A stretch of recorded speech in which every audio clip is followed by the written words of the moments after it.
Welcome back. Let's start with a quick recap of our last unit, where we explored how leaders can impact unethical behaviors within organizations. Let me briefly refresh your memory on the experiment by Amore, Garofalo, and Guerra. In their lab experiments, participants were randomly assigned to lab-simulated firms. One leader, 3 workers. The final firm profit is the sum of the reported performance of each firm member. Now, each member can report their own performance with 2 methods: self-reporting or automatic reporting. Self-reporting means that a firm member rolls autonomously and privately a physical 6-faced die and directly inputs the result of the roll. No one is able to verify the actual result of the die roll. Automatic reporting means that a firm member rolls a virtual 6-faced die via the computer, and the outcome is automatically reported by the computer. No possibility to modify the obtained result. No cheating possible here. Now, the leader is the first mover, the workers are the second movers, meaning that the workers choose the reporting method after having observed their leader's choice. Now, the sum of the reported results constitutes the firm profit, which is then equally split among firm members. Now, do you remember the results of this study? Here's a quick recap.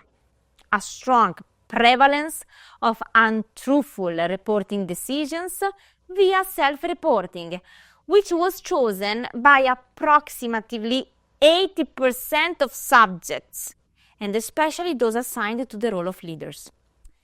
Also, many workers chose self-reporting, even if their leader opted instead for the more ethical reporting method. Now, imagine I ask you, do you think these types of behavior are socially acceptable? This question is at the heart of the follow-up study by Guerra and Turrini, titled Social Norms on Unethical Behaviors in the Workplace, a lab experiment. With a proper experimental design, Guerra and Turrini aimed at understanding whether the social norms linked to unethical behavior in a business situation can predict how people will actually behave in such scenarios. Why we need an experiment here? Because simply observing behavior or asking that simple question isn't enough, not if we want to establish a causal relationship. For example, a worker who has been already exposed to misreporting within the firm could have biased opinions on this unethical act. So it's crucial to elicit social norms on unethical reporting using a group of people who have not been exposed to unethical acts and so are not biased by the specific circumstances of a real business environment.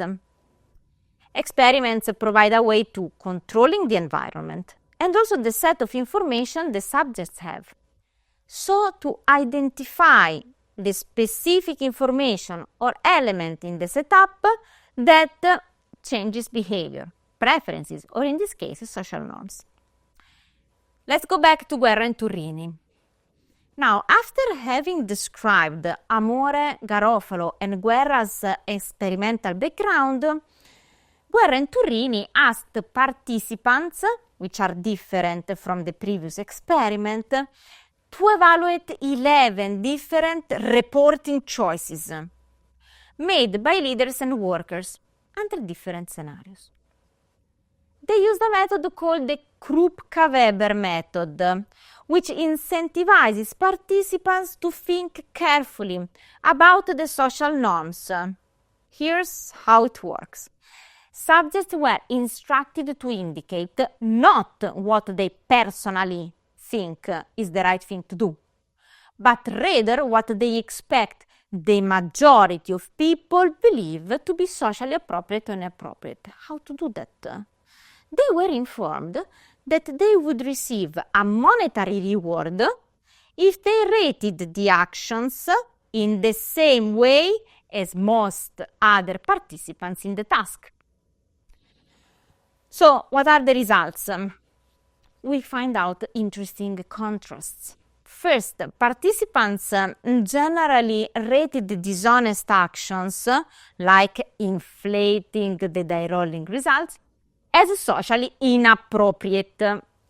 But this does not align with what we have seen in the original experiment, where many people actually chose to act unethically when given the chance.